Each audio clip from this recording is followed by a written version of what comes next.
একটা দিন ওই আন্টিটার সাথে আমার ঝগড়া লাগে, আমি এটা পড়ে গেছি ডুবার মধ্যে বিশ্বাস।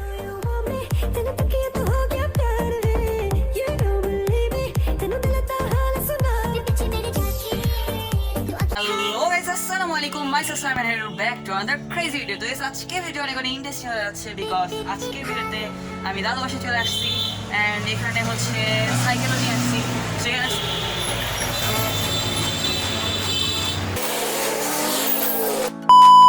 সেখানে স্টার্ট করবো, পাবলিক রিয়াকশন নিব আর অনেক জায়গায় ঘুরবো। সো ওই ভিডিওটা অনেক ইন্টারেস্টিং হয়ে যাচ্ছে। So A to Z skip না করে দেখতে থাকুন, আশা করি এনজয় করতে পারবেন। সো এর জন্য বেশি দেরি না করে আজকে ভিডিওটি শুরু করি। সো গাইস, সব কিছু শেষে প্ল্যানিং করলাম যে নানু বাসায় যাব। সো আমাদের দাদু বাসা থেকে নানু বাসা বেশি দূরে না, আবার বেশি দূরে বলতে পারেন, মানে একদম যে কম তাও না, 9 কিলোমিটার।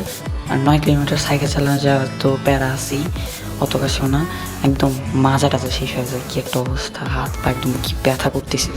তো যাই হোক, যাই। তো হচ্ছে এখন এখান থেকে নানু বাসায় যাবো, এটাই হচ্ছে প্ল্যানিং।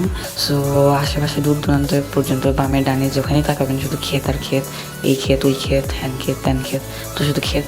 তো এখান থেকে সামনে যাচ্ছি, দেন মানে বাসায় বলে আসছি যে নানু বাসায় যাবো, বাট নানু বাসা কেউ জানে না যে আমি ওখানে যাচ্ছি।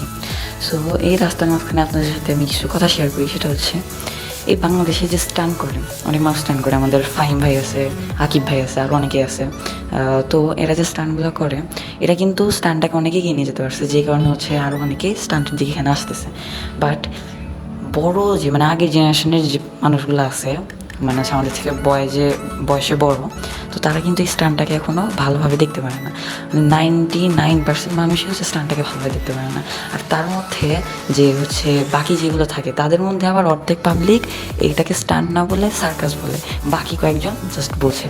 তো এই যে 99% মানুষ, এদের মধ্যে জানি না, আমি আমাদের জীবনের একটা উদাহরণ যদি দিতে যাই, তো হচ্ছে আমি যেখানে থাকি এখানে হচ্ছে যখন আমি স্টান্ট করতাম না, তখন হচ্ছে আশেপাশে সব পাবলিক আন্টি, আশেপাশে আন্টিরা আঙ্কেলরা এরা আমাকে অনেক আদর করতো। হ্যাঁ, তো যখন থেকে স্টান্ট শুরু করছি, ইউটিউবিং শুরু করছি, এগুলো দেখার পরে ওরা মানে আমার সাথে আর কথাই বলে না, সালাম দিলে উত্তর মানে নিতে চায় না, এই অবস্থা।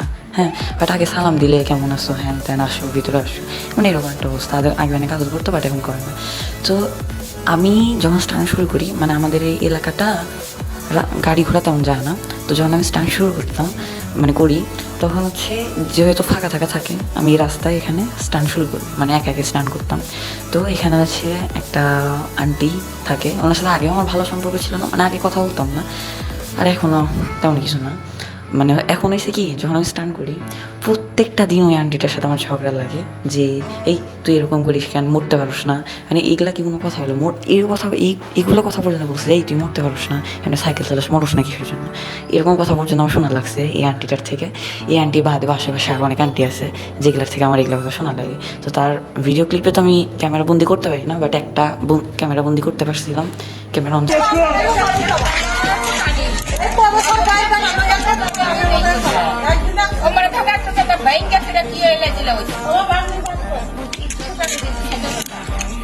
প্র্যাকটিস করতেছে, ফুটানি তো কিছু হইল না, আজব বেরোয় গে। আপনার কি ছিল? আর তখনই বলছিল, আপনারা হয়তো দেখছেন অনেকে, আমি ভিডিও ক্লিপটা দিয়ে দিব। তো এই যে এই ধারণাটা যে কবে চেঞ্জ হবে আল্লাহই জানে। তো এই জিনিসটা ভাই চেঞ্জ করতে হবে। তাছাড়া এই যে স্টান্ট যে করি, আমার সাথে আরও অনেকে করে স্টান্ট রাইডাররা, প্রত্যেক স্টান্ট রাইডারদের এই একটাই সমস্যা যে পাবলিকরা হচ্ছে কি, মানে পাবলিকরা এরকম শুধু এমনি চিল্লাপাল্লা করে, ভাল লাগে না এগুলা।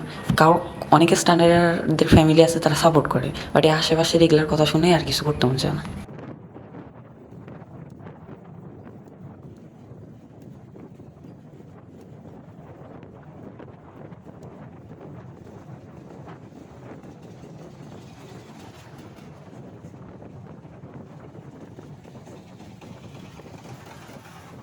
স্টান্ট কিন্তু ক্রাইম কোনো কিছু না ভাই, খারাপ কোনো কাজ তো করতেছি না। এই আমি একটা ঘটনা বলি, সেটা হচ্ছে আমাদের বাসার এখানে বিকাল হইলেই সব আন্টিরা বাইরে আসবে, এসে এক জায়গায় গোল হয়ে দাঁড়াবে, ঢালায় ওর সমালোচনা করতেছে, কিন্তু সমালোচনা কিন্তু পাপ এটা ওরা বুঝবে না, কিন্তু হাদিসও ঠিকই বলবে, হ্যাঁ, কিন্তু সমালোচনাও ঠিকই করবে, এই একটা অবস্থা। মানে ওরা বের হইলে সবার আগে হচ্ছে আমাকে নিয়ে হচ্ছে ফার্স্টে আগে সমালোচনা করবে, তারপরে বাকি কাজ। আমাকে নিয়ে সমালোচনা করার পরে বাকিগুলাকে নিয়ে সমালোচনা করবে, এরকম অবস্থা। কিন্তু ওই আন্টিগুলার ছেলেরাই কিন্তু দেখা যায় কি যে সিগারেট খাইতেছে, নেশা করতেছে, এরকম আমার কাছে প্রমাণ পর্যন্ত আছে যে ওনাদের ছেলেরাই এসব করে। কিন্তু আমি কিন্তু এগুলো কোনো কিছু করতেছি না, সাইকেল স্ট্যান্ড করতেছি। কি খারাপ, কি কোথায় কি খারাপ দেখলো আল্লাহই জানে। সো ভাই এই যে ধারণাগুলো চেঞ্জ করতে হবে। তো যাই হোক, অনেক কথা বললাম, দেখতে দেখতে অনেক কাছে চলে আসছি, অর্ধেক রাস্তারও বেশি ক্রস করে ফেলছি। হ্যাঁ, তো সেই মাজারটা আসলে হচ্ছে অর্ধেক রাস্তা। তো আরেকটুখানি সামনে যে একটা ফাঁকা জায়গায় একটু দাঁড়াবো, বিকজ অনেক মানে কী আর বলবো, একটুখানি দাঁড়ানো লাগবে, ভালো লাগতেছে না। গাইস একটা স্টোরি শেয়ার করি, সেটা হচ্ছে রোজার ঈদের। তো নানু বাসায় আসছিলাম, আমাদের সাথে আমাদের খালাতো ভাই বোনেরাও ছিল। তো হচ্ছে জীবনে কিন্তু এই যে পোলাপানাটা যে মজা করে যে ক্ষেত থেকে যে চুরি করে খেতে, তো এগুলো আমরা জীবনে করি নাই, আমাদের অভিজ্ঞতা নেই। সো একদিন এমনি মনে হলো, ঘুরতে গেছিলাম মেইনলি, বাট হচ্ছে তারপর একটুখানি শয়তান চাপছিল আর চুরি করার চিন্তা করি। তো চুরি টুরি করলাম, কি না কি চুরি করছি, মরিচ, তারপরে হচ্ছে আপনার আর কি বেগুন, টমেটো, পেঁপে, তারপর আরও কী কী যেন নিলাম। তো এগুলো চুরিমুড়ি করে নিয়ে আসতেছি। হ্যাঁ, তো একদম লাস্টে মানে যেমন দেখতে পারতেছেন ওই সাইডে ক্ষেত, এই সাইডে রাস্তা, আর ওই সাইডে বাড়িঘর। তো ওই সাইডে ক্ষেত থেকে চুরি টুরি করে এই সাইডে আসছি, এসে একদম রাস্তার সাইডে একটা ডোবা ছিল। তো হচ্ছে ওই ডোবাটার কাছে যে হচ্ছে বলতেছিলাম, মানে হচ্ছে বৃষ্টি ছিল তার আগে, রোজার ঈদের আগে বৃষ্টি হয়েছে, এটা আপনারা জানেন। তো রোজার ঈদের হচ্ছে আপনার বৃষ্টি হয়েছে, তো কাদা দিয়ে মেখে গেছিলাম।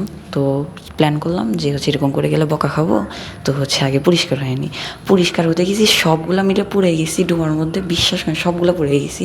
পরে ডোবা থেকে উঠলাম, ওঠার পরে হচ্ছে ভয় আর নিয়ে যায়নি ওগুলা যেগুলো চুরি করছি, যে এখন যদি ভেজা অবস্থায় যাই তাহলে আরও বকা খাবো। গেলাম, মানে স্যারা আমও গেল, সালাও গেল, সব কিছুই গেল। সো চুরি করা মহাপাপ, সো এটা থেকে বিরত থাকুন। তো যাই হোক, এটা এমনি মজা করে বললাম, কিন্তু বাস্তব ঘটনা। তো এখানে একটুখানি দাঁড়াই, আর একটুখানি সামনে গেলেই পেয়ে যাবো। সো নানু বাসায় যাওয়ার কথা বলবো না, একটুখানি স্টান্ট করবো, আপনি এনজয় করতে থাকুন।